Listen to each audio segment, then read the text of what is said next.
always a nice slow start to a Monday evening. Speaking of which, good evening and welcome everybody to the Camera Life podcast. This is the Random Photography Show, and no, Jim has not aged a bit. We're actually joined by a guest tonight, but we'll get to his intro in just a moment. Thanks for dialing into the Camera Life. Sorry we're a little bit late. My setup was fine, clearly. See, Justin's going in. Sorry. Such a clown. That wasn't supposed to happen. Yeah, clearly. We've had a few technical issues, so we're a little bit late. We're sorry. We'll hear it from Yelena a bit later. But yeah, this is the Camera Life podcast. It's the 7th of July, if you can believe it. All of a sudden, we're well into July. It's episode 95 and proudly brought to you by Lucky Straps. Head to luckystraps.com. We make amazing leather camera straps right here in Bendigo. Well, I'm not in Bendigo, but Justin is. That's not Bendigo, Victoria. Close enough. Good morning, Justin. Oh, good morning. Good evening, Justin. Oh my gosh, this is about the most amazing start to a show that we've ever had. Oh no, we've had worse. You can only go up from here, luckily. Long time no speak. Yeah, long time no speak. Spoke to you about 3 hours ago. It was wonderful. Yeah. Can't shake him. But let's before we speak to our guest, Andrew Chapman, we've got a phenomenal story to hear from Andrew. But before we get into that, let's say hello to the chat. Justin? Yeah, everybody's here. It's a busy evening. I guess they've been waiting. We had Philip Johnson here first. Evening, Philip. Evening, Paul. Noel Butcher. Good evening. Hey, Noel. Who else have we got? Tony. Paul asked what time the 7:30 show start, and Tony said 7:40. Rick Nelson is here. Hey, Rick. Kath Stevenson says hi. Hey, Kath. Bruce Moyle, of course, says, good evening, Bruce. Says, I see 7:30 is relative. Yes. All time is relative, Bruce. Nick Fletcher is here, our biggest financial supporter, yes. And as always, David Fluttersuck is here. Good to see you, Dave.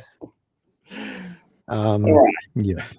All right, let's dig in. Andrew Chapman, thank you for joining us tonight. It's such a pleasure to have you on the show. We've been interviewing a few photographers since we've rebooted the Camera Life podcast, and we've spoken to plenty grey beards such as yourself. But I think you might top the charts in terms of the longest time as a photographer. We had Rodney Nicholson on a couple of weeks ago, who recently celebrated his 51st anniversary as a photographer. But you're well over that now, aren't you?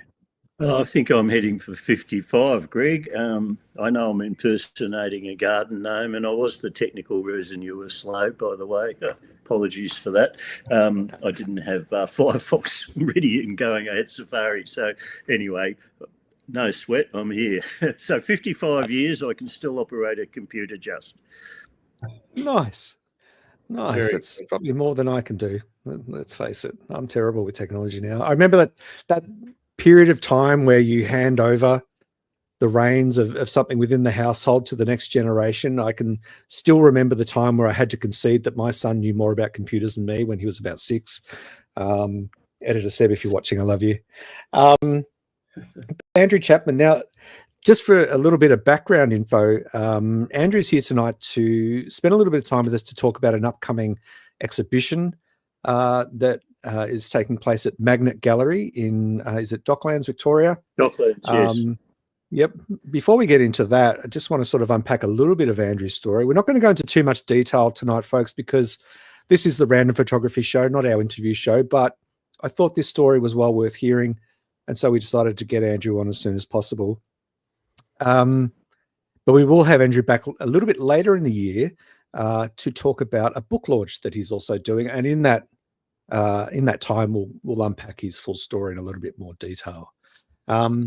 But Andrew, you've been photographing in Australia now for, as you said, close to 55 years. You've photographed everything from rural events to political changes in the Australian government. You've photographed it all, but I think one of the most compelling series of images of yours that I've looked at certainly is the work that you've done around transplant surgery. Now, in preparation for tonight's show, you sent us through some stuff that you're working on, and also we got to see a couple of videos which we'll put in the show notes for people to watch at a later time, not now, later. But you yourself had to undergo a transplant. Can you take us back to that situation, if that's okay with you, and talk to us about what it was that made you think, you know what, I need to document this for a particular reason, Sure. for others, for yourself, whatever it may be?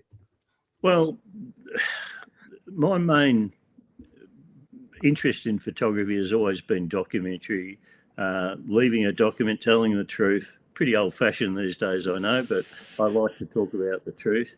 I did work doing photojournalism, and always shooting my own projects, no matter what work I've been doing. I'm kind of retired now, but I'm still shooting. I'm out doing 2 projects currently. I'm working on power stations and I'm working on transplants. As I was motoring along at 100 miles an hour through my life, I started getting very tired. And, a Chinese medicine guy once said to me, "You've got a problem with your liver, mate." And he gave me all this herbal tea to drink, which was pretty foul, but I did it and nothing really changed. And then around about 2000, I went to see the doctor. He said, "I think you're depressed." And I went, "I don't think I'm that depressed. I don't get depressed." So I got a second opinion, and he said, "High blood sugars, high irons. I think you've got something called hemochromatosis," which I'd never heard of and sounded. It sounds like terrible. a spell from Mary Poppins or something. I was down at Fuji Gully Hospital just after I got the diagnosis. I had to go for a blood test, and I ran into a dear departed friend, Tim McCarthy, who was an anaesthetist. He said, "What are you doing here?" I said, "Oh, apparently I got this thing called hemochromatosis." And he looked at me quizzically. He said, "Oh, we studied that in medical school. I didn't think I'd ever meet anyone who had it." And yet, now I've mentioned the word to you, you'll hear from someone else who's got it. It's one of the most common genetic conditions in Anglo-Celtic populations. What it is the ability of the body to absorb iron and not release it. So I had very high, what they call sand ferritin. So if you're a normal person, I'm sure you're both normal people, I reckon you've got 30 to 70 units per million of sand ferritin. I had 4,200. So I was very heavily saturated with iron. It developed during my life, but what it did is that by around about 2000, it left me really tired and weak. I was fall asleep driving the car, which wasn't it was suboptimal, you might say. They're pretty well worn out. Anyway, they put me on for nearly 10 years on venesection, which is giving blood every week, and that's how they lower the iron out of your body. You give 700 mil or whatever, and go to the blood bank, eat a pie and sauce, and go home again every week. It would kill a normal person, but I was so heavily saturated at the time, it didn't do that. The unfortunate thing is that it had given me cirrhosis of the liver. It had affected my knees and a few other joints, and that it affects different people in different ways. So whilst they managed to get all the iron out of my body, it had done its damage. And by the end of 2010, one morning I looked in the mirror and I was yellow. I was bronze and my eyes were bright yellow, pretty spooky looking. And I had lost my brother only 8 months earlier to the same condition. My brother Chris had died from liver cancer. And I kind of knew where I was heading pretty quick at that point. I spent Christmas in at the Alfred Hospital, and they worked me up for a few tests, and they said, "Would you be interested in a transplant?" And I said, "Yeah, of course. I don't want to go anywhere. I've got too much to do. I've got a few projects I want to finish shooting." And I can remember the day the ambulance picked me up from the Alfred, and I went up Punt Road and out the Eastern Freeway to the Austin Hospital Liver Unit. And there I resided for about a month. I got sicker and sicker, tighter and tighter, and it was pretty apparent I was on my last legs. And of course, you need a donor, you need a matching donor to get a liver, and there wasn't anything available. So I was kind of fairly sure I was dying. Anyway, about early February, I think it was about the 5th or so, I started bleeding from small varices in my throat, and they can't do an operation if you're bleeding. So I don't know, have you ever been in a hospital when they call it code blue? Yeah. That's when everyone comes running, a code blue. So everyone came running, they stuck a needle in my arm, and that is the last I remember of my old life. I was 5 days unconscious in intensive care, and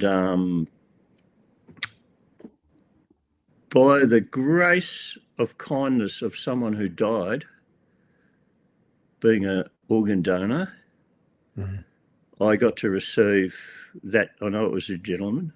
I got to receive that gentleman's liver and survive. And it was, I was in a real mess when I came through. I couldn't move my arms. I was in intensive care for 32 days. Wow. I was on dialysis. I couldn't move. The doctor came in the next morning, and after I awoke, he came in and he said, "How are you going, Andrew?" He said, "No, what are your plans?" I said, "Well, I've got to drive over to Western Australia. I've got a book on shearing sheds. I've got to finish wool sheds, and a friend of mine wants me to go hot air ballooning up in the Arctic." And I listed off about 5 things. And he said, okay, well, let's talk about those things tomorrow. And I realised I couldn't lift my arms. There was no way I was going to do anything. So long story short, it was a slow recovery, and some really, really wonderful people at the Austin Hospital, and I came back. That said, my kidneys had stopped working and they didn't restart, and I had a virus called CMV, which had gotten inside the eyes and had the potential to cause blindness, which for a photographer's not a great... It's problematic. It's problematic, you know. I mean, so anyway, I was on dialysis for quite a while, but I managed to talk my kidneys back into working, and got them up to about 23-24%, and got back home and got back doing what I love doing, which is taking photographs. Yeah, it didn't take you long to pick up a camera again, and the sort of the next big, I guess, output from you was that you actually kind of flipped the role and you decided to photograph someone else's transplant. Can you tell us a little bit about that? Yeah, sure.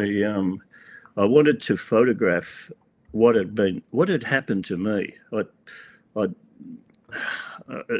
nearly died, and it was very, it's a very traumatic thing saying goodbye to everyone, and you don't think you're coming back, and it's equally traumatic when you see them again when you know you have come back. It's a very weird thing. My wife said to me, I think you should do something voluntary and don't make it photographic, for God's sake. Do something else. Just be a volunteer. So I said, okay, fair enough. So I ring up Donate Life and have a chat. And they, yeah, we'd love to have you donate. What do you do? I said, I'm a photographer. And they said, oh, that's interesting. He said, we've got a project. You might be interested in it. I said, we want to document the pathway of a human organ transplant. Would you be interested? And it's like, you couldn't hit me with a better brief for what I love doing, It was right up my alley, Anyway, long story short, I got to photograph somebody dying, and that's a very, very difficult thing to do. And I got to photograph a young bloke, Nick King, his name was at the time, 34-year-old guy getting a liver transplant. I also did some work on corneal surgery too, for corneal transplantation as well. And we had a big show of that back in 2016. It was pretty successful. ran about 4 or 5 different venues. Ran in the Guardian, ran overseas in the Guardian newspaper, the Age, Sydney Morning Herald. There was quite a bit of publicity around that, and I achieved that. It was a great show. I really, really love the images I did for it. I was very proud of it. But I kind of go, well, where do I want to go from here? And one of the things I thought, I want to keep going with transplants.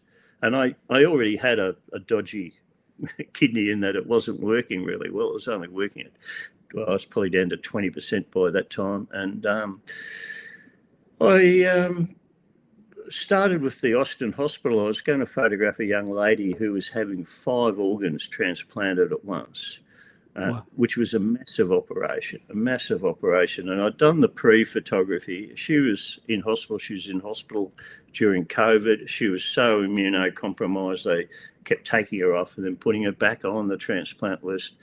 And we got to the point where I could eventually photograph it. The surgeons, the staff, they all knew me from the previous work. No one was worried about me coming in. Everyone was there, and the family were right behind me as well. And on the evening of the day before, the transplant nurse said, "Oh, I'll just ring and check with the coordinating office." And she rang them up. She rang me back. She said, "You can't do it. You can't do it. It's COVID. It's just not going to happen." And that was a really big disappointment to me. Yeah, it would be. And because, there's only been a handful of those operations ever done in Australia. It's a pretty intensive thing. That said, my kidney started to fail in 2020. And I got a virus, and the virus knocked out my kidney performance down to about 10, got to 13, 10, 12, 12, 10, and then eventually got down to 8%. At 8%, it's amazing. I was able to photograph an exhibition on wool sheds down in the Western District in the month before I had the transplant, virtually a couple of weeks before. And I noticed you got Noel Butcher on the line there watching the show, but Noel helped me with that. He carried the camera bag and set up a tripod and made a general nuisance of himself. Well, I took photos, but the fact that I was able to photograph an exhibition on an 8% kidney function was a pretty remarkable thing. I should also give a big shout out. My kidney donor was my oldest daughter, who was 38 at the time, who made a very brave decision to donate a kidney to me. It's a very hard decision as a parent to take, but it's all worked out well for everybody, and I'm here bugging you all now. Yeah, no, we're certainly happy for it. Noel Butcher objects, so he's never a nuisance. Never a nuisance. We're like the grumpy old men. Noel's an old mate, I have to look popular, so I get my mates to ring up and type in. Noel and I have done a lot of road trips, and Noel's done a book. You should actually get him on talking, because he's ex-Herald photographer. He's had a pretty interesting life himself. Anyway, that's beside from the point. So coming out of it, I started hassling Professor John Canellis at Monash Hospital, where I'd had the transplant, about photographing. And, they're always very wary at first, who's this guy? Is he going to be a prima donna in the surgery? And blah, blah, blah. So luckily I could refer them back to the Austin Hospital, who I've still maintained very good relations with. And they assured them that I'd be all right. I think I had to go through the Transplant Organ and Tissue Authority, a few people like that, just to make sure everything is right. What was I doing it for? So they then had to find me a couple, because I wanted to do a paired kidney exchange. So we're not talking about deceased donors now. We're talking about people who are alive. And they put forward to me a lovely couple, Steve and Leanne Bruin from Berwick in Melbourne, Melbourne suburbs. And they were more than happy for me to come in and intimately photograph their life. And from a basically, do you understand the term fly on the wall perspective in photography? Yep. Yeah. So I wanted to just be that random observer, basically there. Even when I was in their bedroom when they're going to bed at night, but I wanted to nothing strange here. And we managed to do that pretty well. And they were fantastic, and still are fantastic. They're very lovely people. So, okay, can I just jump in for a sec there? Just give me a sec. I just want to I just want to jump in for a sec. So, could you just tell us, like, what was the prep for you? Did you have someone from the hospital who was your liaison who said, okay, this is where you can and can't stand. This is what we have to do to get you ready. What about your camera gear? I mean, I imagine you were in complete head to toe protective gear for infection control, not only for you, but obviously for the patient, but also for yourself. But what about your camera? Did they have to clean that? Did they? It's funny you say that, because we had a bit of a chat on, I think it was on Instagram or Facebook the other night about a couple of photographers, and none of us have ever been asked to sterilise our cameras going into surgery. So, I'd photographed open heart surgery back in '94 at the Austin, and coincidentally seen a liver transplant back in '94, and. I mean, there's an area that's blue. It's got blue cloth on it around the basically where the operation is taking place. You're not allowed to lean over it. I mean, that's generally what happens. But anything else, they're happy for you to do. And they've been the staff are fantastic people. They've just been really, really wonderful. And with the original liver transplant, the anaesthetist Louise Allard, she said to me, here's a little stand for you. Just stand where the head is, the head of the patient and of Nick, and then I just leaned over him and I could wide angle lens straight in. And as long as I didn't lean in too far, and they'd tell you if you back a bit, they'd say. No one got cross. Everyone. Liver transplants or kidney transplants are probably fairly routine to all the staff. So having a photographer in there is probably a novelty, I guess. Yeah. I guess it would be, but I think it's important. It's important storytelling and documentary process, because there's so much of it that is unknown. We see glorified versions of it on TV that are inaccurate. And I've had a few surgeries in my time, and it's quite a scary process. And I think that, the more that we understand and reveal kind of, what's involved, that it can help alleviate people's fear. I'm just going to bring up your website very quickly, if you don't mind. I've got it ready to go if you want, Greg. Okay, Jay. Yeah, if you want to bring it up.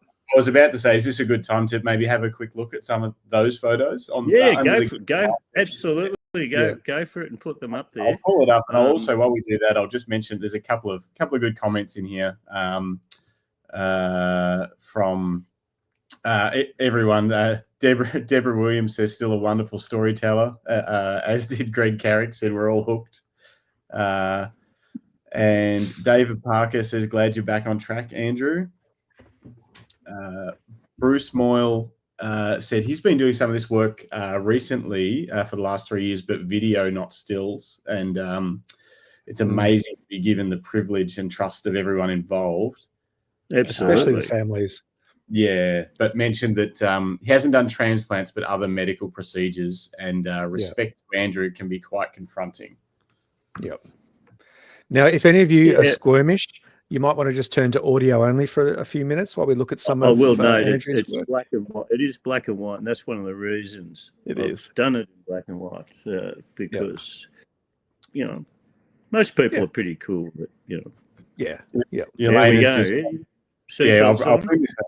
Elena's just popped in saying my audio sounding tinny. It is. I'm on the full MacBook speakers. I feel naked without my headphones. Nothing's working tonight, but we're powering through because Andrew's got the stories.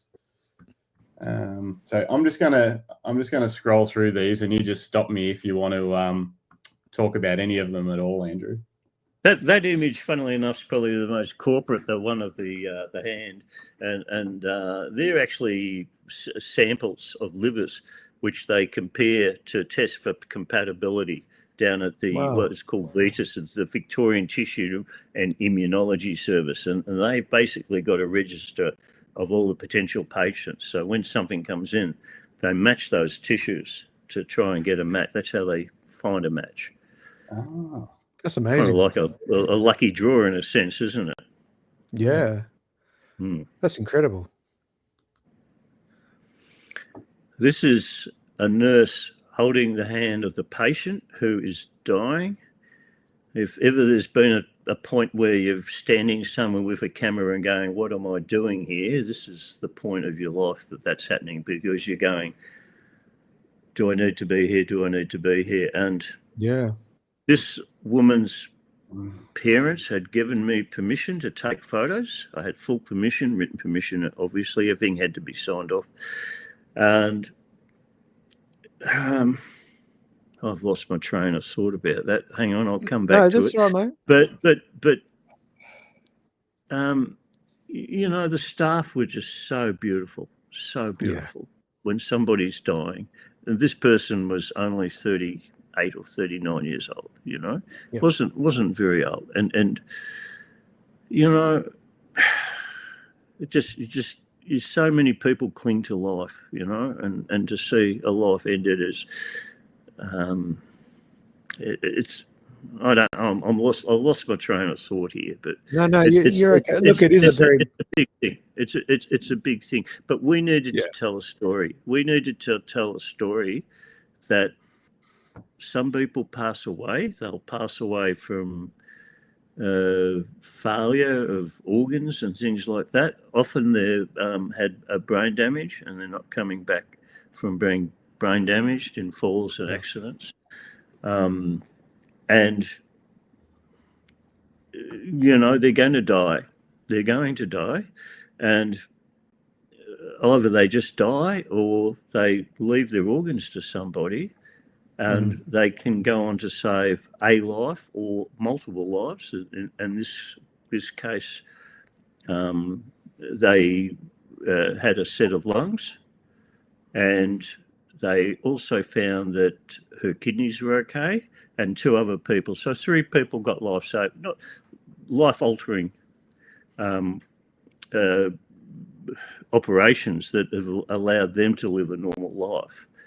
Yeah. So it's a pretty important thing. Yeah. And I think the privilege that you'd mentioned a couple of times about the privilege of being able to be there and document that, that's pretty phenomenal. And it's, you know, I don't think everyone could do it. But I think what you've done is both brave and quite important. Yeah. Part of documentary storytelling. It's something that we don't see very often. And I think this sort of work and your upcoming exhibition is a great opportunity for people to gain a greater understanding of actually what does take place with transplant surgery. Well, this particular exhibition, it ran around the place. It was at Flinders Medical Centre in Adelaide, and there's a documentary attached to my website under videos called Yellow, which anyone interested can look at later on, by a wonderful documentary maker called Chris Franklin. Yeah. But in that, I got a letter. This liver exhibition ran at Adelaide. It was on the walkway down to intensive care. And a lady had come down with her son from Darwin. Her husband had an aneurysm and was medevaced to Flinders Medical Centre in Adelaide, which is where they tend to do that. And he was on life support, and she was visiting him every day. And she said to me that in this letter that I got, that seeing the photos every day made gave her and her son the impetus to allow her husband to be an organ donor when his life support was switched off. And as a result of that, a number of people, 5, 6, got life-saving transplants, because the rest of it, he was a fit gentleman. And and there's people like me who've been given this, what I call the gift of life, who come back from it and go, right, well, what are we going to do? You want to, when you have a major medical thing happen to you,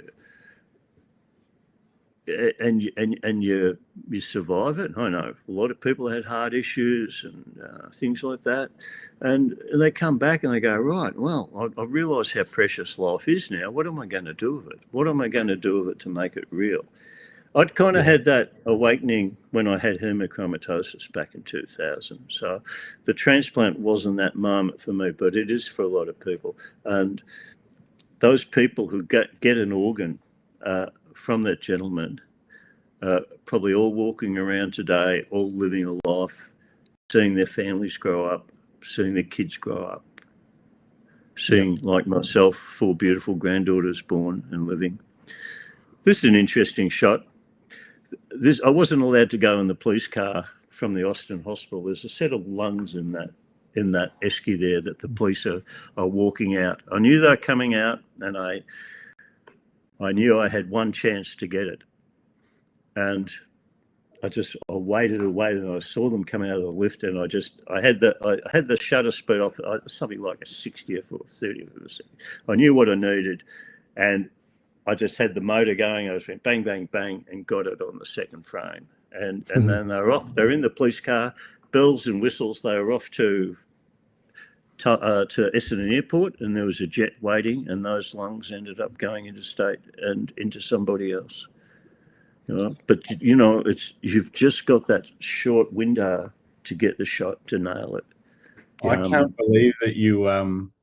I would have been too scared to try and introduce motion blur when I knew that I only had a few seconds of them walking past. I would have been terrified. I would have just shot at a higher shutter speed. And Justin, I mean, I've never done a job that meant more to me than this job.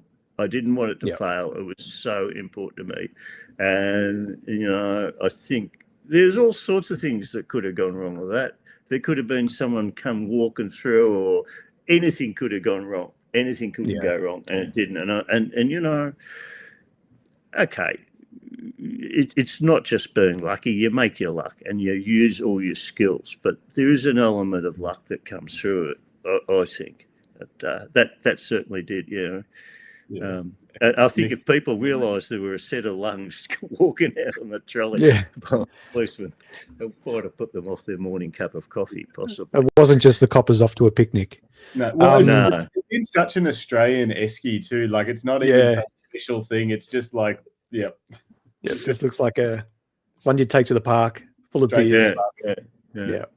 Andrew, you've worked a little bit with Donate Life. Can you tell us about your association with them, please? Okay. Well, I've worked, like I said, I went to offer my voluntary services and ended up meeting the staff there. They're really great people, really dedicated. And we developed this as an exhibition, and we've toured it around. I know for a fact that it has actually resulted in lives being saved. I know an awful lot of people have, rung up. I'm going to actually do a little plug here for their website, donatelife.gov.au. And people have just registered to become organ donors. And I know some people have made a difference and, save lives. It's just a great thing.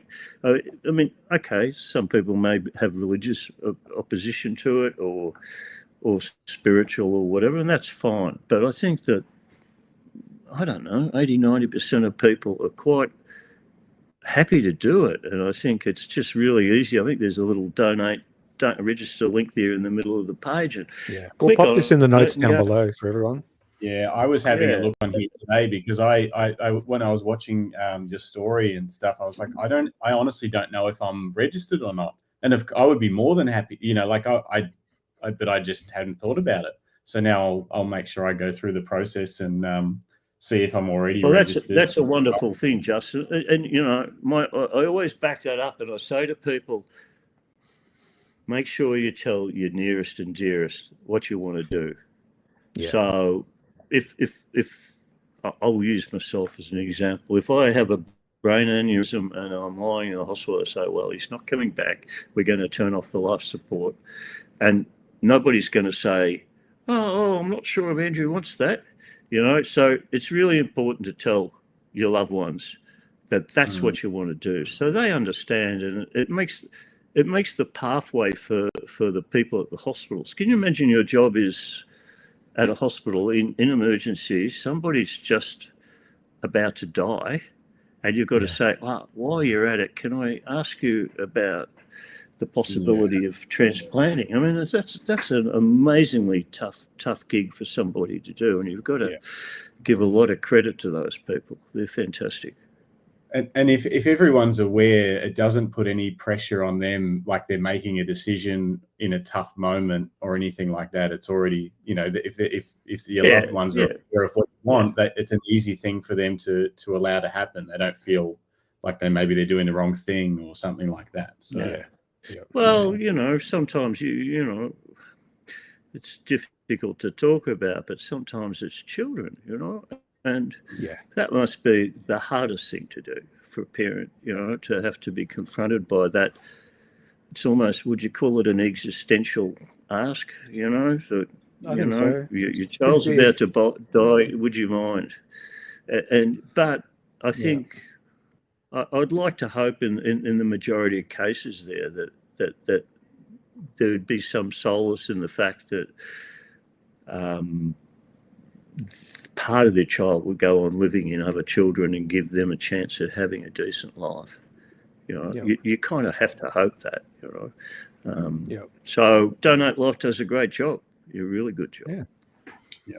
Very cool. Well, I encourage everyone at home to have a think about that question. That, how would you like, would you like your legacy to be that your organs went on to save someone else? I think it's a pretty sweet thing to think of. But talk with your loved ones, your next of kin, whoever that may be, and make sure people know what your wishes are. Andrew, I'm just conscious of time. Right. I want to talk about this upcoming exhibition. So you've got an exhibition coming up at Magnet Gallery in Docklands in Victoria. Yep. And tell us a little bit about what's involved in that. How many works can we expect to see of yours hanging on the walls? Okay. Well, we're putting together about 35 beautiful prints done by Noel Butcher. I'm giving him another plug here. I shouldn't be so kind to him, but there you go. He's very kindly printed them all for me, A2 prints. And we're putting 35 together, which a couple. Look, I can't get anything done without people helping me, and I've just got wonderful people helping me. My friends Bruce and Vern have come over and helped me put half the frames together, and we're doing the other half not quite over a bowl of minestrone, but accompanied by a bowl of minestrone on Thursday. Hopefully they won't be Technicolor prints. People just help me all the time. So 35 prints. We will get them down to Docklands. I think they're going to be on display from the 17th of July, but the launch is on the 20th at Magnet Galleries at Docklands, and it will run. I think it's running till the 2nd. And forgive me if I'm not quite right, everybody. Just double check that date when Magnet put it up on their website. It's not there yet. It'll be there soon. Great. We'll have a great launch, and I'm hoping for lots of people to come down. If you're interested in interesting photographs, they're not gory. It's not a gore. Well, there's a couple, maybe a little bit, but nothing. Most of it's just people doing things, and it's quite interesting to watch. I've been shooting this stuff with my Fuji cameras for I've been on Fuji since about 2014. I just love Good what man. they do. They just work. Well, I'm not getting paid by Fuji, by the way. I wish I was. I'm not either. You should No, do. gee, I'll tell you what, we need to put our hands out, Greg.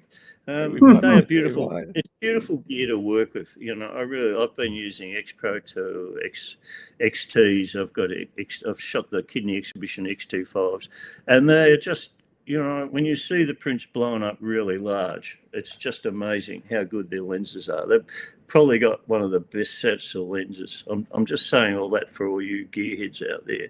You know, I really love I this stuff. love it.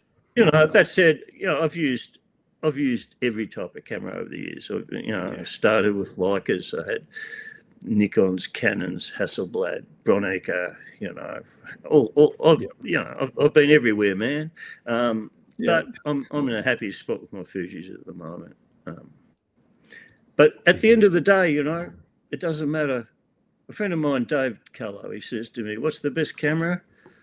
The camera you've got in your hand at the time." You know, it's whatever is taking the image, because it's not about the camera, it's about the image. And, you know, if the image is powerful, I mean, look at the shot of Robert Capa of the Marines landing on the beach at was it Omaha Beach or wherever in D-Day, and that grainy, gritty photo. Yeah. It's not the grain and the grit, it's the emotion of the photo that is about. And, you know, hopefully that's what people find in the Daisy Chain exhibition when they see it. Yeah. Well, I think you're spot on there. I think, you know, and you mentioned earlier about the photography, especially with this kind of work, takes a little bit of luck. And I agree, there is an element there. I don't know that I would call it luck. For me, it's always about being present. If you're present, the opportunities will come. You know, if you're around, the aforementioned Dave Callow also said to me, 98% of a good photo is being there. The other 2% is having your camera with you. And you know, you've got to be there. You've got to go out and take photos. You know, I get photographers who say to me all the time, "Oh, I haven't been getting any good photos lately." I said, "Have you been anywhere?" "Oh, well, no, I just haven't been getting any good photos." Well, you know, pick your camera up, go outside and take a photo. Go for a walk. Go and have a look at what's going on. Start a project. There's plenty to photograph in this world. I mean, like I said, my stuff's fairly fly-on-the-wall documentary work, but I just believe normal life is as exhilarating and as interesting as it gets. You know, you don't need to do fancy highfalutin stuff if you don't want to, because and I think normality Andrew, is brilliant. Your 55 years of experience have definitely proven that point. But look, I am conscious of time. What we're going to do, folks, is, like I said, we're going to get Andrew back in a couple of months because he's got another project coming up that we're going to talk about in the lead up to the or during the Ballarat International Photo Biennale. Did I say that right, Justin? Biennale? I think so. Yeah, the Biennale, that's correct. In fact, Thank you, Andrew. I've got a couple of things happening at the Biennale, so yeah. Ah, cool. Well, we look forward to covering those when we have you back, and we'll get a much deeper dive into your extensive photographic journey. But putting those things aside for the moment, I think, having spoken to you a couple of times on the phone and having a look through your work, there's a lot of inspiration to be gained from not only your story of your own survival through terrible illness and overcoming some fairly insurmountable odds, but the fact that you've then flipped that and combined it with your creative craft, your photography, to highlight a really important social topic, to encourage others to become a part of it, and to show everyone that it's just another stage of life. And I think that's something that we don't see a lot of. We see everything from birth through to when we stop being good looking. And then the photography seems to sort of taper off when it comes to documenting people's lives. But I think there's a lot to be said for the sort of work that you do. But we're going to pop in the show notes links to your site, to Donate Life. And I think, as Noel Butcher said a moment ago, I'm not sure where his comment went. Here we go. You go. Sorry. Please. Go for Please sign up to be an organ donor. Remember, you don't need the organs anymore. You might just save a number of lives. And I think that's, if you're going to take anything away from tonight's show, then I think that's a pretty important message to take away. Andrew, any parting words, any final nuggets before we get you back on in a couple of months? You know, life's a journey, Greg. You know, you're living your life right now, everybody out there. I don't know, all 6 of you are listening. Hopefully there's more than 6 listening. More than that. Thousands of people, hundreds of thousands of people out there. You're living your life right now, and what are you doing with it? You know, are you going to have an interesting life, or are you going to have a boring life? You know, it's up to you. It's up to everybody to make their life what it is, and get out there and do it. There's my piece of wisdom. Nice Great way to advice. end. I'm so excited to have you on in a few months. Even just so I've already dropped those links, Greg. I just put them in there now. So after the show, guys, you can watch a couple of videos that are there, including Yellow, which was made by is it Chris Franklin? Chris Franklin. Yeah. So a great documentary photographer, and he actually used to be had a child photography business, Unposed Kids, which was pretty successful. Really? But he's seen the light and gone into documentary video making. So wow, he's a lovely guy. Yeah, but I encourage everyone to watch Yellow. It's quite a confronting but inspirational. Bring your tissues. Bring your tissues.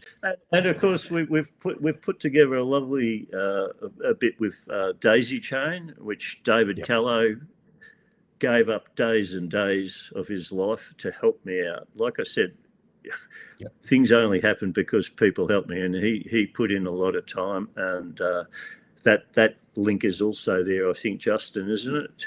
The Daisy Chain, and you can see. Basically what the show's about, and see Steve and Leanne Bruin. So get into it. Yeah, definitely worth a watch. And there's some good photography nuggets in Yellow as well. You've mentioned about being nervous and how that doesn't just go away after years of work. You still get nervous even today on the important stuff. So well, you know, all these photographers come on and they want to look confident and together, and you know, they're all anxious as shit. Excuse my language, but you know, they're all anxious. You know, don't believe the calm, confident-looking ones. You know, they're usually the worst. I love it. All right. Well, look, on that note, Andrew, we're going to thank you for joining us. There's a couple of let you get on.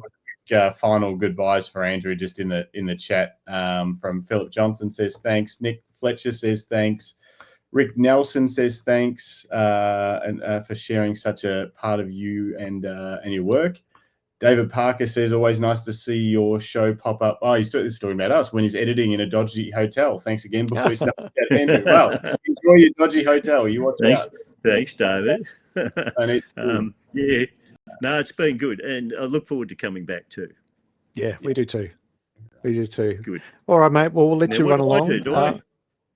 I'll take care of it. You don't need to worry. Yeah, and you just close your browser. Bye, everyone. Yeah, I'll be in touch. Thank you so much. Thanks, Andrew. Oh, what a legend! All right. Wow. That's pretty cool. So cool. How do we move him? There we go. He's gone. Wow, folks, what did you think of that? That was pretty inspirational. I can't wait to get him up for 4 hours. Yeah, he's a good storyteller. Yeah, we won't have to do anything. We'll just let him roll. No, we don't even show up. We'll take that day off. We'll just start it. I'll play the music. Well, if I can get it working again. I'm really struggling without my headphones. I don't like it. I feel like I'm not part of the show. Yeah, you sound like you're 12, just to add to your anxiety about it. So, sorry. Oh well.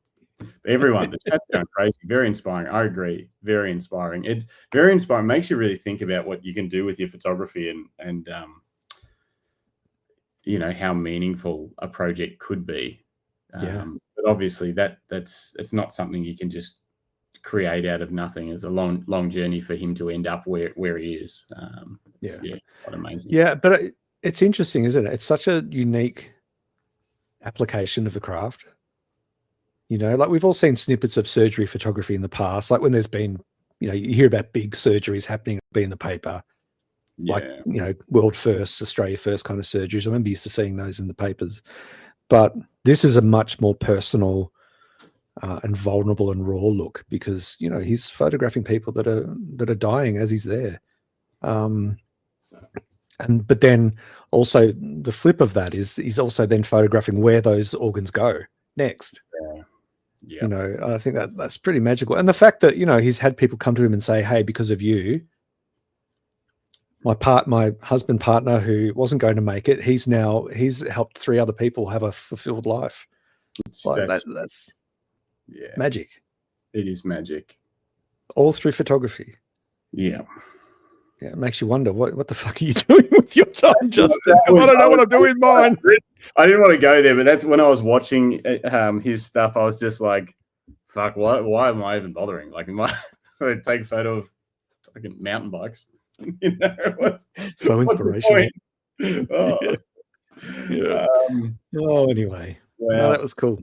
That was very cool. Lots to think about there. Lots to think about. We're gonna have to turn the show in a different direction. Right. Lighten it up a little bit. I can't play any music because the board's okay. not. Can we just jump to a couple of quick questions? No, we've got the comment first. Greg Carrick would like to have a minute's silence for Greg's beard, so we'll do that now. Yeah. Silence. No, I'm kidding. Philip Johnson says Greg's been to the shearing shed. I have, Philip. Thank you. What else? I saw a comment. Bruce Moyle says, see the talent vacuum after Andrew left. Yes, I felt it. I could feel it. Yeah, it all just went a bit quiet. Where did Fujifilm come out of in that one? I was like, these are getting these setups that Greg's doing for these basically 40-minute Fuji advertorials that he's somehow wedged into the show. I was like, wow, it is so great to have Andrew on here. And then next minute he's like, Fujifilm. I was like, what the hell? He came to me. All right. Greg. He came to me.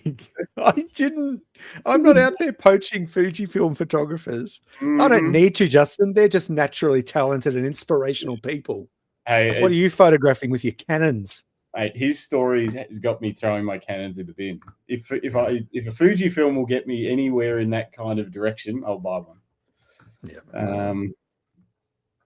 David Clutterbuck would like to know, has that snowboard behind Justin actually seen any action?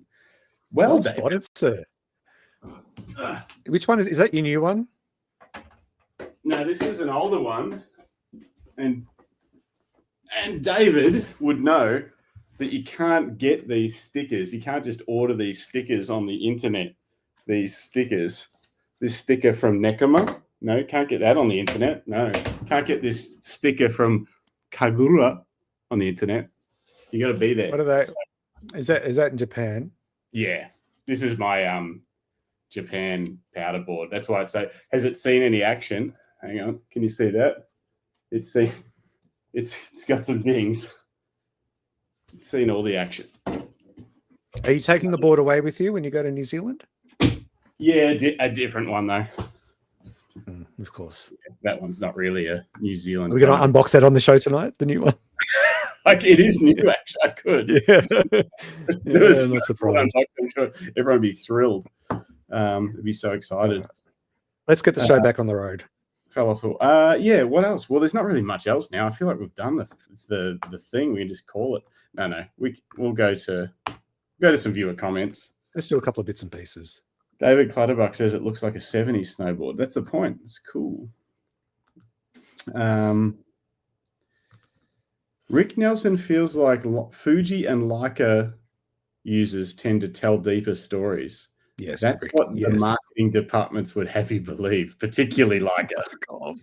No, I'm not kidding. Like Leica's marketing department has done an amazing job of essentially that feeling that like you somehow create a more emotive image with a Leica or something. Yeah. And obviously a lot of it is to do with whose hands it's in.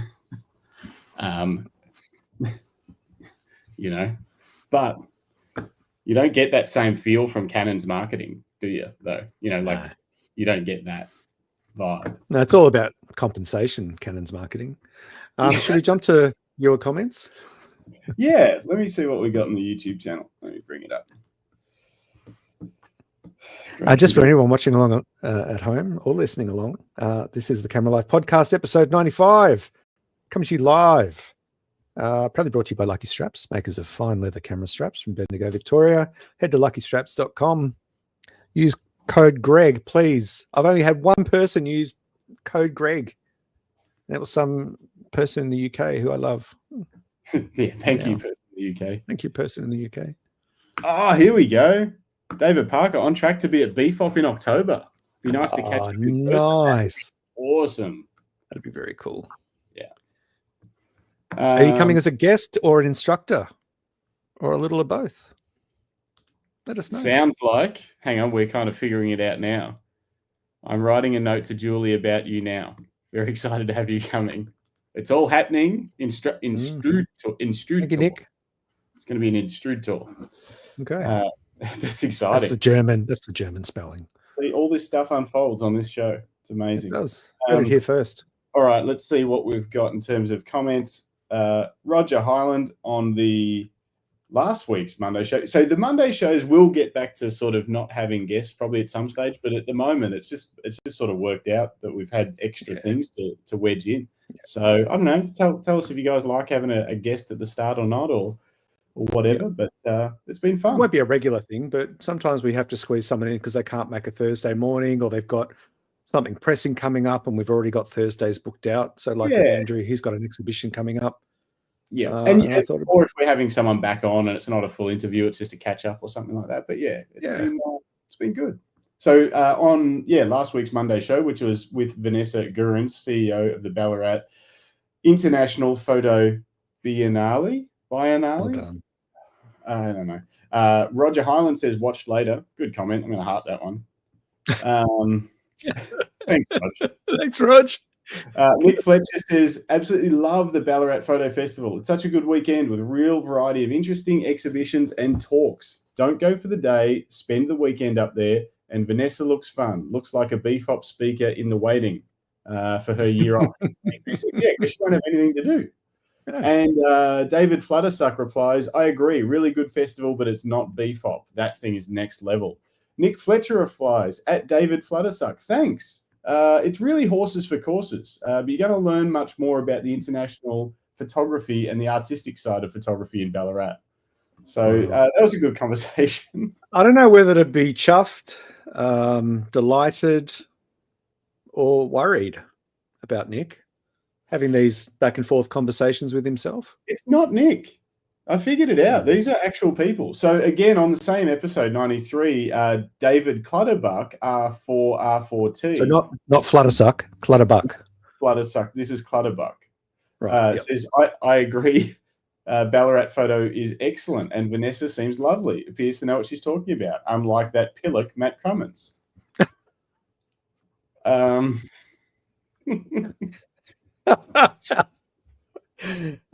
that's gold. Comments are getting better and better. That's gold. This one was on same episode again. It actually got a lot of love. I should heart that one too. It's a good one. And I like this one. It's fun pressing the buttons. At Gareth Davies 9141 4 days ago. Listen to the podcast today while driving. Was surprised you read out my comment. I hadn't realized that when I popped onto the live chat at the end. Can anyone be a bigger Fuji fan than Greg? Someone should count how many times he says Fujifilm in an episode. I'm pretty sure Jim is. Yeah. Every time I say it, I glance at Jim whenever he's on the screen with us, and I just see this very slight twitch. It's like a nervous tick happens in his eye. It's great. He's trying not to roll his eyes. Episode 94 with Luke Sharkey. That was a great episode. If anyone is into landscape photography or just into photography in general, go back and watch episode 94 if you haven't already. We talk about all sorts of stuff. What did we talk about? Everything. Yeah. Lots of stuff. Yeah. Lots of stuff. We talked about infrared photography, which I've been looking into. I'm gonna do some sports with it. That's my plan. I can't afford it. So I'll have to get another camera, like a completely new camera. Yeah. But I was looking secondhand. Yeah, I think it'll be a second hand. I'm thinking I'll go Canon mirrorless so I can use my lenses, which makes it expensive. Well, what am I going to do? Buy a whole new set of lenses for another thing? Here's your golden opportunity to buy a proper camera. What? What's a proper camera? A Leica. You know what brand it is. I don't need to say it. Everyone in the chat knows it. Well, I mean, obviously, I'll enjoy to shoot some landscapes and stuff with it, but I'd like to try shooting action sports with infrared. That'd be really cool. I don't think I've ever seen anyone do that. It's been done. I Googled it. There's a guy that's done it a little bit in Alaska, and it looks super cool. And I think it was Alaska or Canada, and looked very cool. And I was reading a bit about what he's done, and he originally got a IR conversion, and then he ended up just getting a full spectrum conversion, which is what we're talking about. And then they use the clip-on filters. And I think for what I want to do, that even though it's probably not the perfect solution, having that flexibility, I think, is what I want. So I think I'll probably look for an old, like a Canon R or something, one of the earlier. Yeah.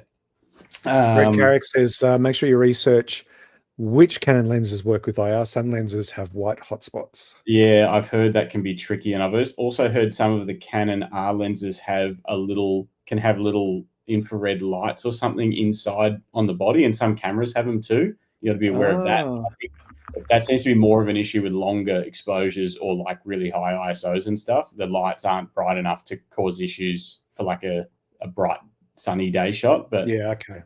Anyway, I've been loving learning about infrared photography through this podcast, and David Leparati, 1958, at David Leparati, comments on this and says, another great chat. Love Luke's images, especially the infrared images. And yeah, David has been our number one contributor, I think, to my infrared knowledge so far, and I really enjoy it. Who else we got? Same episode, we've got a comment from David Mascaro. Missed the live show. What's that? I'll just pop that up there. Okay. Rick Nelson, get a Fuji IR conversion. They just work. Lol. We'll see.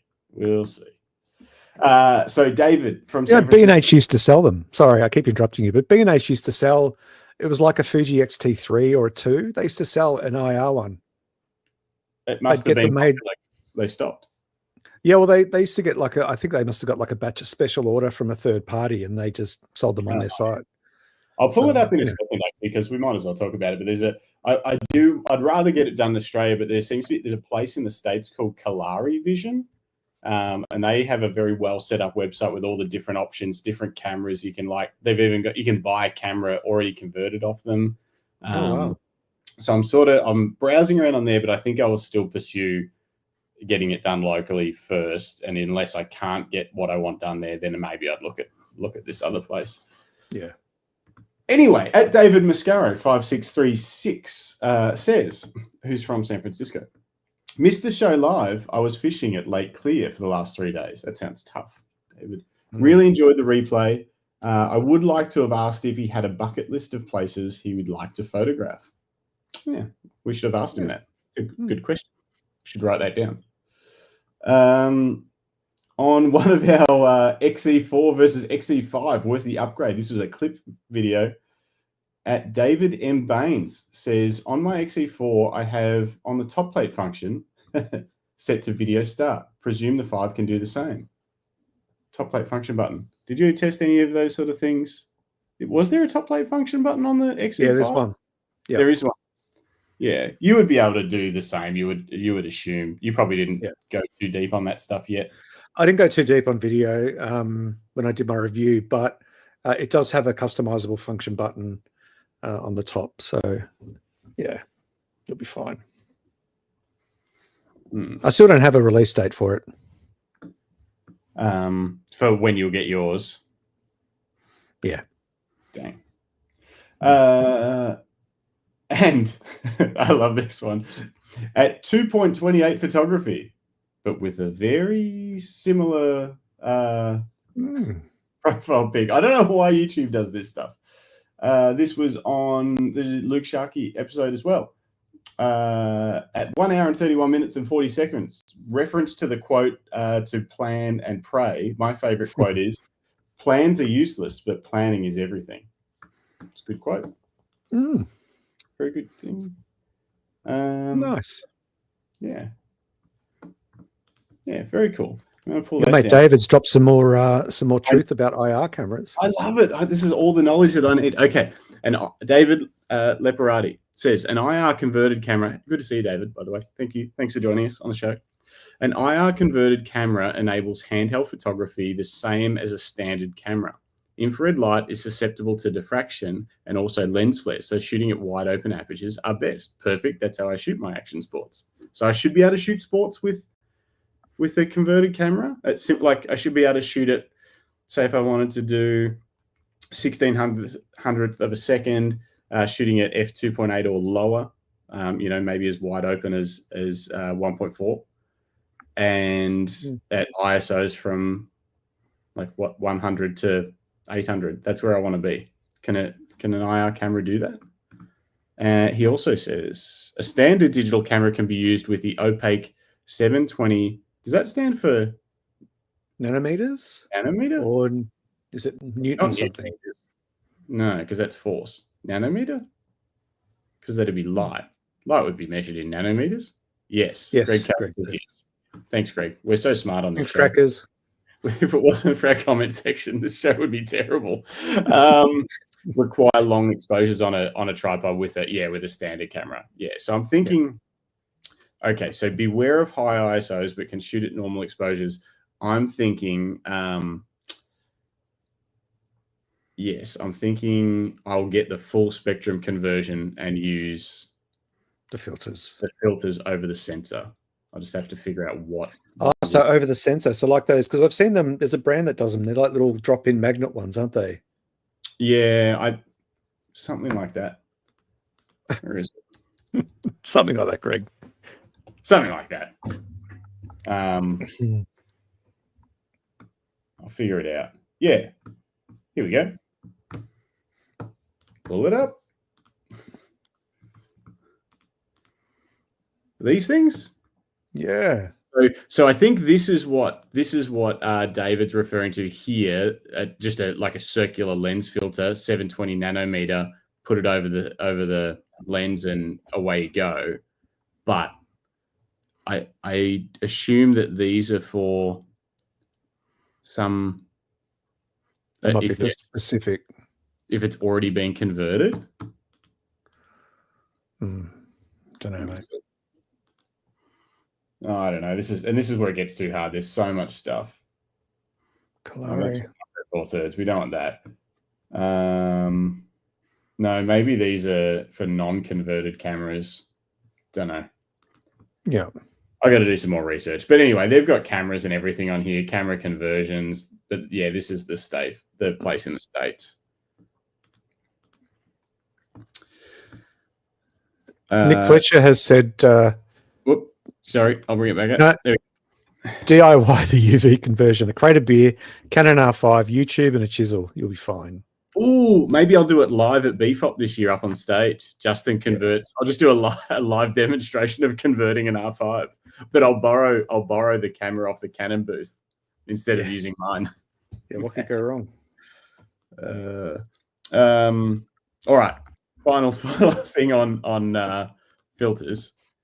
David says, full spectrum conversion is a good option if you want to try different things, but clip-in filters are expensive and can only be used with mirrorless cameras. Yeah, I think I'm going to run mirrorless though too, because I don't want to buy a full set of lenses. I've got mirrorless lenses that I like for action sports. I think it makes sense to do it that way. Yeah, I think it does. Yeah. Yeah. Yeah. Cool. That's all the comments that we've got. All right. Let's jump into news and rumors. You want me to bring stuff up? Yes, please. All right. You got to move your little graphic thing. Yeah, I got to change my graphic. They've changed the layout. That's why I think my stuff's not working.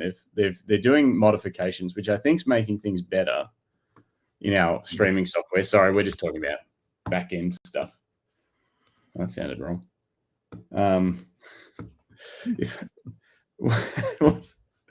Nev Clark says, I'd be interested if Fuji IR cameras, if they focus better. What does that mean? Fuji filters are different in top of the sensor filter. I have no idea. Something bad about Fuji. I think he said Fujis don't focus. Yeah, well, I heard that before. All right. Let's talk about some news, people. Yep. First off, this one's a tale of two parts. So Tamron have officially announced a 16-30 full frame f2.8 lens. It is actually for Nikon Z and Sony E. It's just dropped, I think, in the last couple of days, which is great. It's a nice, it's got a really good wide, field of view. It's probably good for astro, good for landscape. It's got a relatively fast aperture for a wide lens, which is wonderful. So yeah, but if we jump to the next news article, so hold on, come on, you're ruining my rhythm. No, not. Is it showing you're looking at desks for? I bought a new desk, and this is what happens. Hang on, I hate all websites that aren't. All websites now, basically. Anyone that has a camera website of some sort has put too many ads on it. I'm telling you guys, you're ruining it for yourselves. Yeah. It's a turnoff. It's a turnoff. You're going to ruin your traffic, and then you're going to complain that Google's crushed my site. But no, it's because you've got stuff that no one wants to look at because it's pain. All right, hang on. I'm getting there. Anytime you're ready, boss. Oh, I just had to rant first. Yeah, well, you're of an age now. All right, more desks, budget car ads. Yeah, all very relevant things. Okay, what you want? So Nikon just dropped a big firmware update for the Z8 was for one of them. But it turns out that if you try to do the firmware update with a Tamron lens attached, things can go quite bad. So Nikon have come out saying, hey, make sure you use a first-party lens when you update your firmware, or don't use a lens at all. I can't remember what the compatibility issues, but I just thought it was funny that the day that Tamron released a new lens for Nikon Z, and the same day that Nikon released a firmware update for Nikon Z, it turns out that they don't play nice together anymore. I'm sure that'll be patched very quickly. They'll fix it, but it is one of the things that you run into with third-party stuff. Probably it's not that common, but Tamron have built it for something, and then if Nikon change stuff, Tamron have got to quickly hustle and figure out what they need to update in their lens to make it work. So but I think Tamron lenses are pretty easy to update. I'm pretty sure Tamron don't they come with a cap with the USB-C? Yeah, I don't know if they come with it or if you got to buy that as an extra, but I think it's not that expensive. It used to be an extra. It might be different now. Yeah. It might come with it. I don't know. Yeah. Yeah. Bruce says, imagine being the person that found that out when they're on their way to a job. And yeah. And it's just fried. Oh, see, now every time I have to bring up a Fujifilm article, I feel self-conscious that you people are all picking on me. Anyway, let's bring up the next article. Okay, let me see if I can actually get this one to come up. Well, that's a good question. Paul Henderson asked, why are you doing that? Because we've clearly got a minute. Don't Tamron make first-party lenses under Nikon name, or am I dreaming? Does anyone know anything about that? Manufacture for Nikon? I don't know. Yeah. Maybe some of their cheaper stuff. I actually don't know. I guess it would make sense that happens sometimes. Thanks, Bruce. There was actually a good comment from Bruce back here before about this segment, because this is the news and rumors segment. He said, is this a segment where we get to make up rumors instead of just finding? Yeah, exactly. So if anyone's got a rumor they want us to try and propagate through the internet, let us know in the comments. We'll pretend it's real. And because let's face it, I mean, half of the stuff on the rumor sites is shit that they've made up off some tiny little whiff of a rumor. And they state it like it's fact. So why shouldn't we? We will. Episode 5 coming out tomorrow. Speaking of stating things like they're fact, Nick Fletcher has confirmed officially that yes, Tamron do make lenses for Nikon. Nikon's lenses are just rebadged Tamrons. No, I don't know, but he's saying the cheaper trilogy lenses, which are really good, are alleged to be Tamron. Wow. RXA Photography also says, yes, the 70 to 180 is Tamron made. Nick says, I have the 17-28 or whatever it is. It's very close to the Nikon wide angle, but a third the size. Is that the 2.8? I think Jim tested that. So there was the 17-28 and then the 14-30 f4. So there's a 2.8 and an f4 in their like lighter, cheaper wide angles. I think Jim tested them both back to back. And Nikon pushed the f4 pretty hard as being the better lens, I think. So when they were talking to him about which one he should get. Great climbing lens. What does it climb up? So we'll just put it down. It just climbs up stuff. Interesting. All right. Let me bring this one up because it's a Fuji story that Greg wants to share. Yeah. I just thought it was a cute story. A heartwarming story. It is a heartwarming story. So this Fuji X Pro 3, which has been out for like 5 years, I think, or maybe even close to 6. We're still waiting for an update. It'll happen. They've said it's still on the roadmap. They just haven't said when. Anyway, this person has had this since launch, I think, or maybe they bought it. I think they bought it pre-owned, and then they went on using it. They've used it as their solid workhorse, and they've hit 100,000 shots. And there's a little Easter egg that Fujifilm built into the camera that once they hit their 100th shot, it came up and it rolled the credits of all the people who developed, like in a movie or a video game, of all the people who worked on the camera design and development. It's pretty cool. That's pretty cool. I think it's fun. It probably costs Fujifilm nothing, but it's just a delightful little. Do you think the employee told them they did that? Or you reckon the whoever developed the firmware and stuff just did it and didn't tell anyone? Oh, I don't know. I mean, that'd be funny. They're getting fired right now because this story's coming out. You what? You what? Yeah. It's pretty cool. It would be cool if camera brands were a little bit more fun, creative like that. Creative, yeah. How many of those shots, those 100,000 shots, how many of them do you think were in focus? Just given that, it's a food. So how many shots have you taken with your cameras, do you reckon? Ballpark it. 1.5 million? No, 2 million? Yeah, nothing. You got nothing. You got no little Easter eggs. What does that tell you? No, but I got in focus shots, which is sometimes that's not everything, Justin. Oh dear. I agree, Bruce. I think anyway. I'm just messing. I just got to throw some shade at Fuji. I actually think it's really cool, and I think more camera brands should do it. It is the opposite of what Canon would ever do, I think. I think so. Yeah, they just wouldn't. I don't know why. Yeah. Anyway, I've earned my $2.75 for the night. So Nick says, guarantee the developers didn't tell anyone. I love that. If they did, that would make it even more fun for me if it was just something they decided to do. What else happened? That's about it. The story is someone sold their Fuji and moved to a brand that makes good cameras. It's a feel-good story. Roll credits. Bugger you, Bruce. I was going to buy you lunch at Boothop. That was good. Next. What else? What is next? I'll bring it up. OM systems. They're planning on, they're talking about using AI upscaling to compensate for their low resolution image sensors in their cameras. Is that thoughts?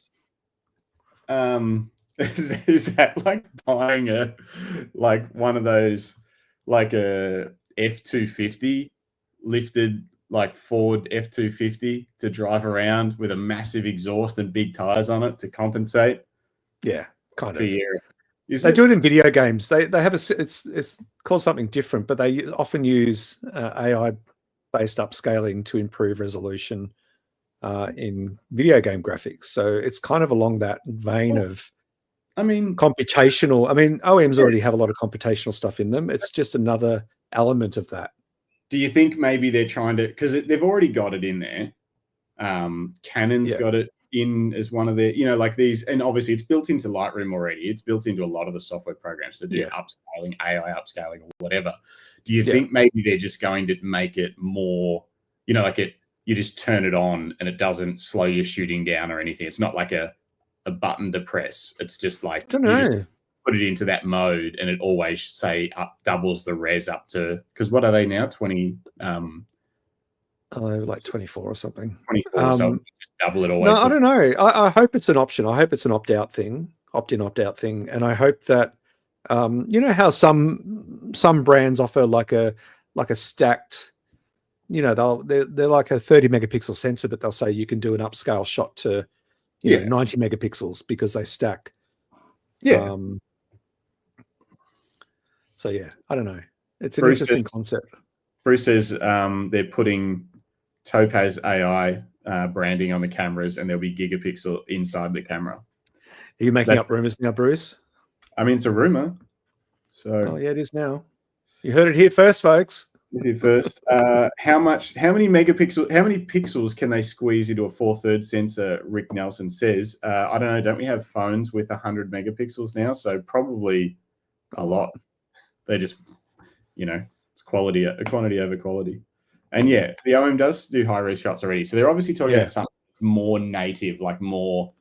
Yeah. So yeah, turn it on, leave it on. All your shots will be 48 megapixel. Probably would slow your shooting down a bit because it'll be computing every shot. Yeah. Yep. I think that's what it is. It's like your basic photography now has a little bit of an elevated. So whilst we say it's got, you know, 24 million effective pixels, it actually delivers an equivalent of 35 or 40 or you know. See, look, if I had simply read the article, we wouldn't have been able to spend 5 minutes on this. No, I think it's nice to talk to the headline. You know, because that's how rumors start. No, sorry, I read this wrong. So basically, they're saying they don't want to. They feel strongly about the capabilities of computational photography features, so much that we don't want to lose any of our computational photography features by increasing the resolution of the sensors, which would likely result in scanning and processing speeds that would be too slow for those features. In the current situation, if we increase the megapixels, we need our engine to be much stronger and much quicker to keep up with the computational photography functions. If our speed of processing is too slow, it won't satisfy users' expectations. So we need to develop a new engine along with a new sensor. It's hard, but a good challenge. Yeah, look, that sounds like an excuse to me. I don't know. I love OM. We've been playing with the OM3. That sounds like a bit of we don't want to do more megapixels because otherwise our computational photography will be too slow. Yeah. But yeah, I don't know. Who knows? A lot of this stuff I reckon gets not lost in translation a little bit, but like interview snippets, and it gets jumped around a bit, and it's like they're trying to convey something about their strategy going forward. And then it gets sort of twisted a bit. Yeah, without it sounding like a cop-out. Yeah, exactly. Yep. Let's jump to our last piece of news for the night, which is actually very connected to our chat with Andrew Chapman. Dun, dun, dun. No. You got it?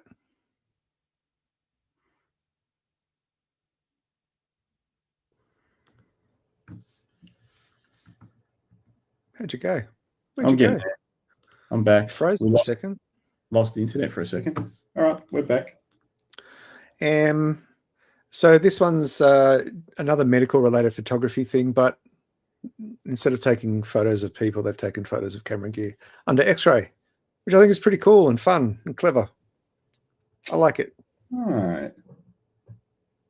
That is cool.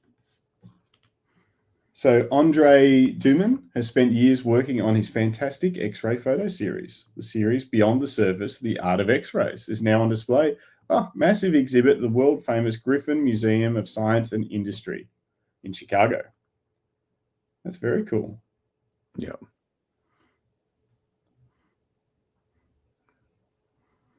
Can anyone name that camera? It's a fairly...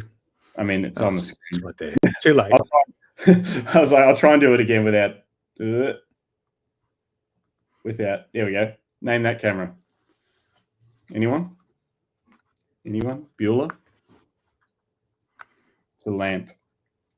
It's a lamp. I love lamp. It's a toaster from 1928. Yeah. Next. Chat's gone quiet. Oh. Yeah, they've gone a bit quiet. Oh, I love that one. I was looking at that one this morning. That's so cool. Yeah, that is cool. Yeah, that's very cool. I've got one of those cars. Do you? Yeah, it's got a little IR camera in the top of it above his head.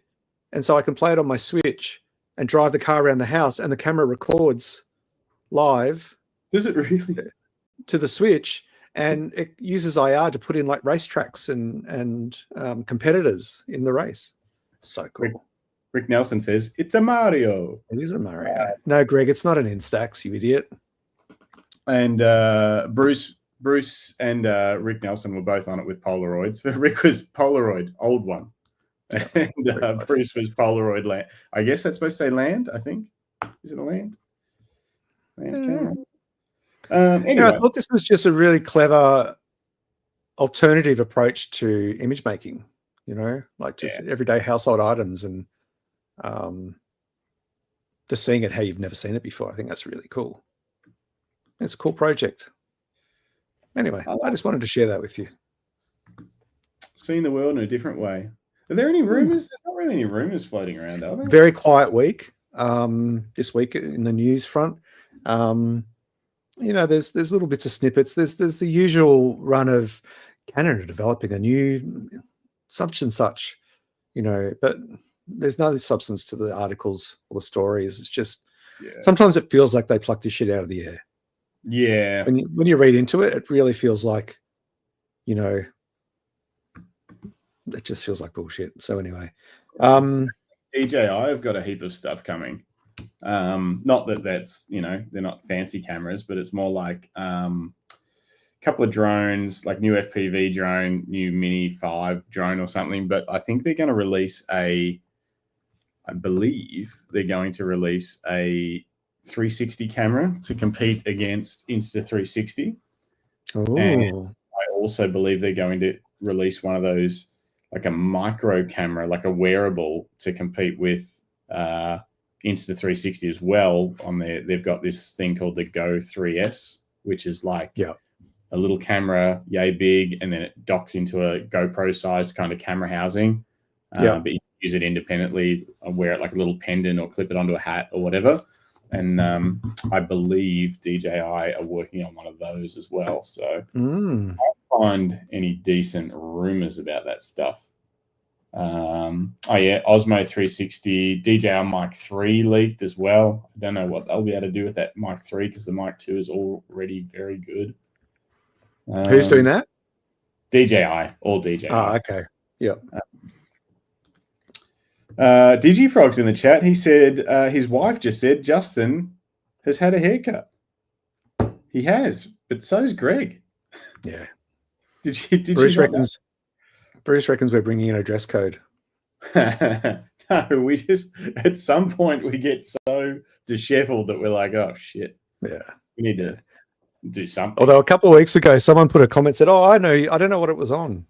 It was in my blog, I think. My personal blog, I think." Someone said, "Oh, I know you. You're that hairy guy from the podcast." And I thought, okay, I got a book in.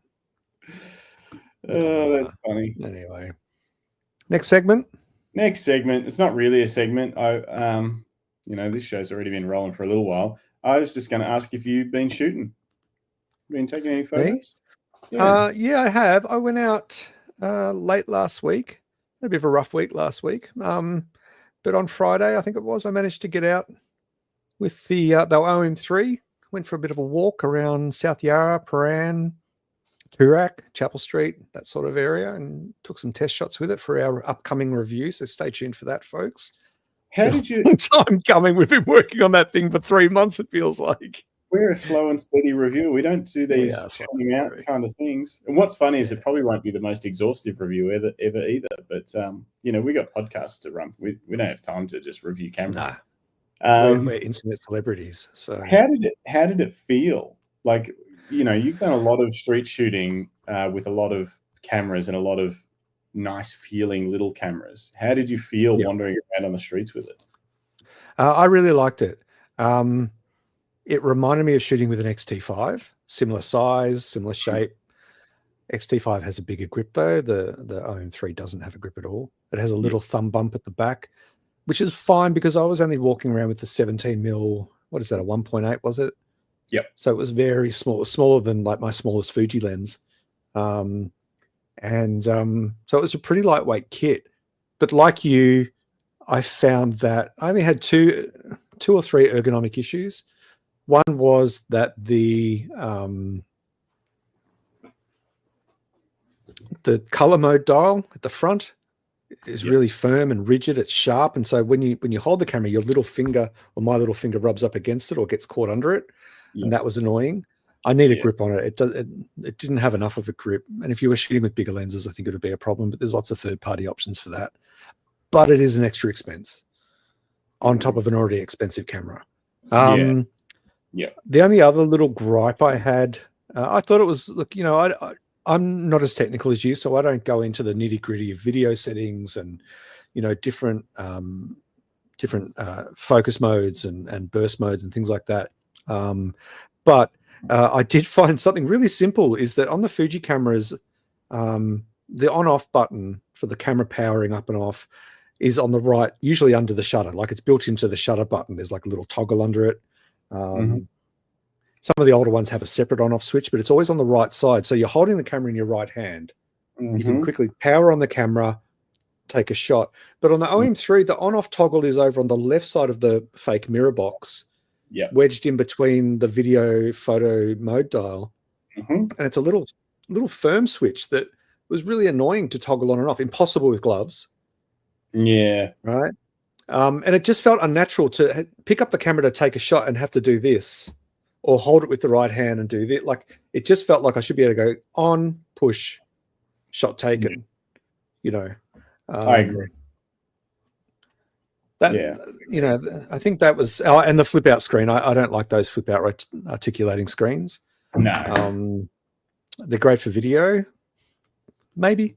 But they're not so good for the sort of style I do. But, you know, these are minor complaints. It's an incredibly well-made camera. Like, it's robust, it's solid, it's got some nice styling notes to it. Like, the top plate isn't just a slightly softened rectangle. It's got kind of a little bit of a nice design to it. So yeah, I enjoyed it. I thought it was fun. I had a good time with it. I didn't like some of the color modes that you could shoot from. They were a bit weird. One of them was really heavily vignetted to the point where it almost made it hard to see what photos I was taking correctly, because the vignetting was so dark on the corners in that particular photo mode. At first, I thought it was the lens that was causing the vignetting, but it was actually just the color selection mode that I had it set to. Yeah. But that just comes with time. It did. There was a lot of that stuff that I tried to learn about, but yeah, I think that's one of those things that you don't learn all of that quickly with those systems. It takes a while. It's in depth. Yeah, I put most of my time into the focusing system and just general image quality, as opposed to all of the different computational modes. And So, but as we said, we're in the middle of writing a joint article that will go on the Lucky Straps website. It'll have Justin's thoughts on his time shooting it. I don't know if you guys remember, but last week we saw some photos of you using it at photographing trail bikes. Yep. Motocross bikes. I've done some street work with it, and we've got a comprehensive real world review coming out very soon. Yeah, hopefully it helps somebody. Rick Nelson, speaking of helping somebody, Rick Nelson says you can program the switch on the right side, the 1-2 switch. 1-2 switch? I don't even remember. Anyway, as a power switch. So that's kind of cool. This is a good question. Do you have any photos to share from it yet, Greg? Oh, I might have a couple. Let me just bring up my drive. While you're doing that, David Parker says, have you guys reached out to Trent Park and Narelle, is that Ordeal, for a chat? Lovely couple. I don't think we have.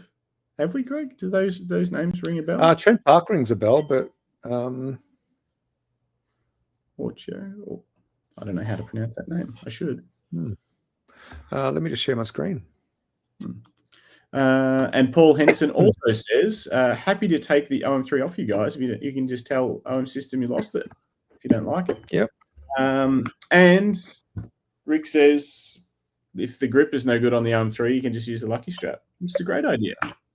Yeah, I used a Lucky Strap Deluxe wrist strap. My Special Camera Life one, which I've just obviously taken off the camera because I've sent it back to Justin. Mm-hmm. Yeah, I prefer using a wrist strap with a smaller camera like that. Excuse me. Let's have a look. Oh, look at that. There's a Lucky Strap. No, you didn't take that photo with the OM3. It's in it. Yeah. Let's have a look what we got. So these were just for some local kind of street scenes that I got out and about, playing around. It was a lovely sunny day in the middle of, at the end of last week. Greg, is that in a, whatever window that's in, can you make the window narrower? It'll make it bigger on our screen. Yeah. Perfect. Yeah. Nice. Yeah, anywhere there. That's perfect. I found its autofocus pretty snappy. So did I. In really bright light, it hunted. Oh, really? Well, it might be the lens, because the lens is quite a small, compact. Yeah. It's not I don't think it's a premium piece of glass. So I found that hunting quite a bit in really bright light, less so in dark.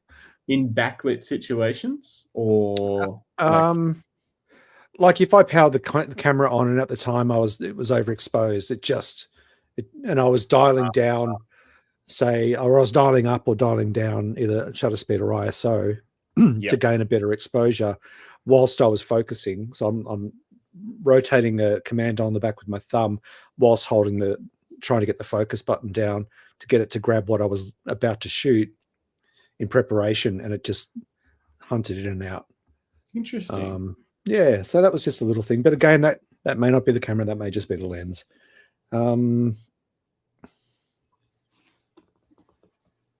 Just disgruntled Paran citizen.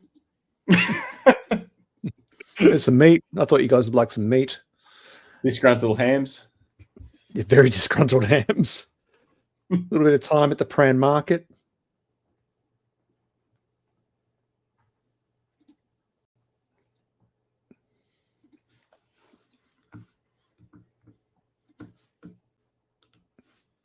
Some veg.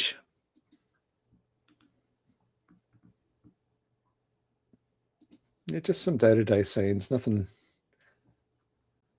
terribly inspiring. It was more just to get out and test the camera, and it was quite strong light too.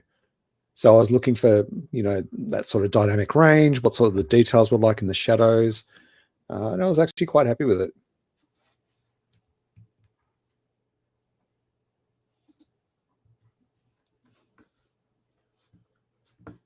I shot that one for you, Justin. I never shoot with the sun in front of me. You never do. I always do. I know. I do. Backlight everything. People think you're a better photographer than you really are. Hides all your mistakes. Yeah.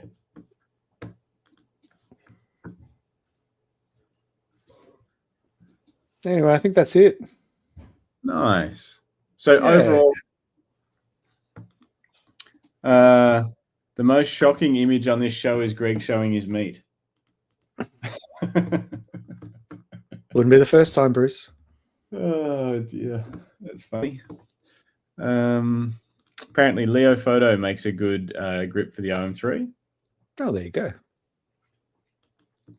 Well, I've been shooting a little bit. I'll have a look and see if I've got any photos to really show. So there's a couple of things I did. I went to John Umina's film lab, Lumina Labs, on Tuesday last week, and got some stuff processed. And we also shot my Sprocket Rocket camera a little bit and had a bit of fun getting some pretty average shots with that. But now I've got a better idea of how it works. But it was really fun. But what I have shot with, we unboxed this last week. This is the Canon 20mm 1.4, and unboxed it last week, and in the last week, I've shot 3 very different things with it. I shot a mountain bike hybrid photo video job, and in true me fashion, obviously just packed this and one other lens of longer focal length and didn't bring any backup because that's how I like to test stuff. And it performed really, really well. I was very happy with it. Focus great. Good. Colors and stuff look fantastic. I don't know. There's probably not. Hang on. I'll bring it up, but it's nothing that you'll really see over the internet, but might as well while we're talking about it. I think this bike's already released. Yeah, it is. Always got to heard it here first, folks. Yeah. Yeah. So where are we? So trying to get focus and shots like this is a good test for, because he was coming through very, very fast through the frame to acquire focus. Really well controlled backlight situation. That's at f2.2. You're getting a lot of flare, but still having contrast on the rider, even though it hasn't washed it out. Hasn't washed it out. Is a really good test of all the coatings and all that sort of stuff. Some lenses just lose all of their contrast when the sun's anywhere in the frame, and especially at 2.2, it's not stopped down. What else? Yeah, it was just really just felt sharp and good and acquired focus well. That was shot at f2. I'm pretty sure I shot some at 1.4. I always like to just see. I don't know where they are though. And yeah, as you can see, lots of sun behind the rider, and it did great. So very, very happy with. That's good. Very, very happy with that lens. So shot it on that. Shot it at this thing in Bendigo called Electric Wonderland, which is like what is it? They light up Roslyn Park with all these fairy lights and crazy light sculptures and animals and things. And, one of those after dark, kind of like Vivid Sydney, but really, really small. And then they have kids run along to it. And we got invited it's quite clever. They invite all the local photographers around town as VIPs the night before to get in for free and go in before the crowds. And obviously then all the photographers take photos of it and post them and promote it. So I thought I'd take the 20 mil and test it out and not post any of the photos. So I did that with my nephews actually. And it did great there as well. Focusing on eyes, nice bokeh, even though it's at 20 mil, but at 1.4, you can basically see in the dark with it. Yeah. And that was great. And then I shot a friend's work Christmas in July party, which was one of the wildest parties I've ever been to. I can't share any of the photos because none of them are safe for YouTube, basically. I was sworn to secrecy. And I used this for part of the night, and the weather sealing repels all sorts of moisture.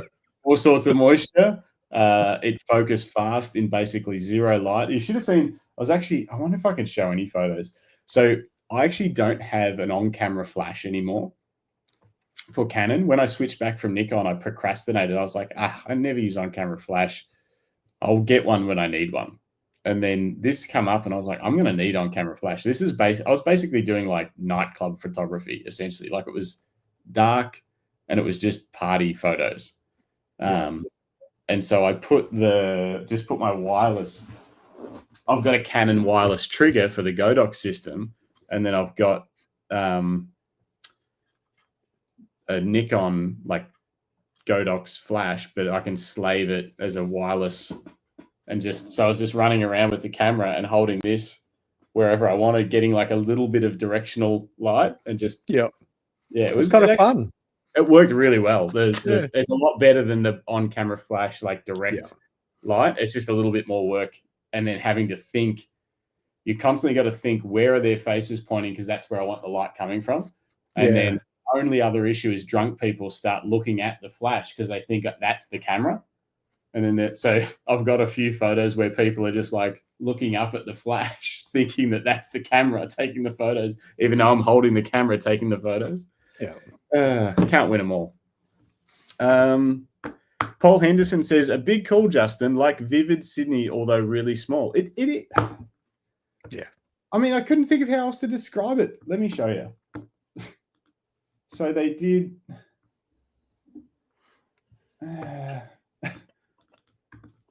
Can't believe I'm getting shade in the chat for that. So we've got a cathedral in Bendigo. So they built this like 40-meter long replica of the cathedral out of fairy lights. That's the gold thing in the background. You know, it's got the spire and everything. And then there were these animals all over the place, big blow-up animals. They look really cool. They did look really cool. It was like miniature Vivid Sydney.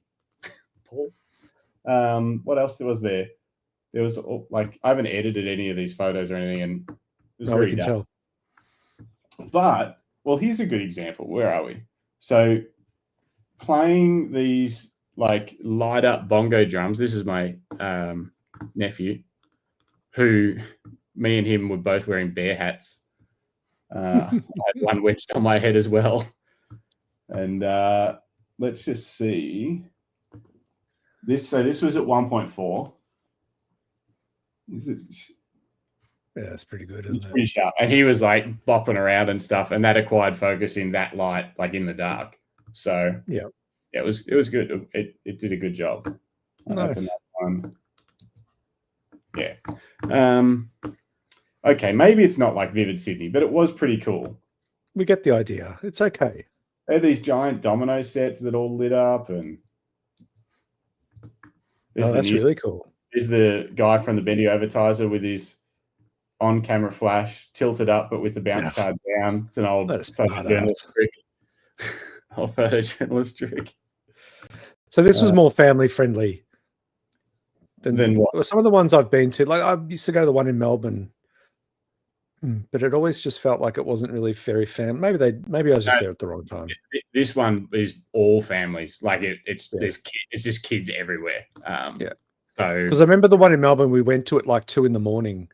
just to avoid the crowds. Like it went all night. Yeah, this one's like, I don't know what time it stops, but it's like 5:30 to 10 or something like that. Yeah, it's all for families. They run it through school holidays. Okay, yeah. So cool. Anyway, nice. So yeah, I've been shooting and it was good. And yeah, going down to Lumina Labs and learning how to develop film. I shot a heap of behind the scenes footage. I don't know if I'll ever do anything with it. I'll see. Maybe I'll try and get editor Seb to put together. Like we edited film all day. I learned how to use a film scanner, and I was changing all the colors and stuff. Yeah, I'm sad I missed it. We go again. We'll go again. Yeah, we'll go again. I actually want to get photos. I didn't get, because I was shooting footage, I didn't get to get any photos of John doing his thing. He's a cool dude. Like he's got a room in his house full of old computers that he repairs, like old computers. Wow. Yeah. And he's like, it's just a hobby. It was a full, like massive room, way bigger than my office, just stacked up every wall with ancient boards from computers. It was very, very cool. Let me just see if there's anything that's worth looking at from the film. My light died. Not really. Nah. We can look at them another day. Yeah. It was fun. We're running out of time. We are running out of time. It was fun going through the whole film process. We obviously didn't do darkroom stuff. It was more like film lab processing. So color, checking out the machine. The machines are there's so much going on. It's pumps and stuff and liquid around. And well, it's a behind the scenes look that we don't always get to see. So I do hope you do something with that stuff. I will. Don't be lazy. I will. I just don't think it'll be might not be that interesting on YouTube for people because it'll be slow. Like I had to shoot it. It was just like while we were doing stuff and I was just shooting bits. So it'll probably be a long, slow video, but some people might find it interesting. So I'll do it. So. I just don't think I'm going to cut it down to a 10-minute video or whatever. It'll be longer than The final segment, I wanted to just put this out there into the world. It's random. Is I'd like to have a segment on this show where we look at other people's images, your images, you listening to us right now, you. And so I don't know how to go about it. So I'm like, let's just start. And the only way to start will be send us an image or a few images, send it to justin@luckystraps.com.au. And my team, no, I'll get back to you. And so basically, we'll just try and like compile a few. I don't know. Yeah, my team will get onto it. No, Yelena will check and be like, "You haven't replied." So yeah, Justin@luckystraps.com.au. Make the subject like image for review or image for I don't know, the camera life. Make the subject something I'll notice. And just send us an image that we can bring up on the show and talk about, and just tell us whatever is interesting about it, whether you're trying a new technique or it's just something you're proud of, or you got a question that the chat can potentially, we can crowdsource information and help you with. It's not going to be like full-on critique or anything, because that's not who we are. We don't do the critiques. If someone cool's on the show, someone that knows what they're talking about, they might critique it. We'll either make fun of it or just look at it and be like, this is awesome.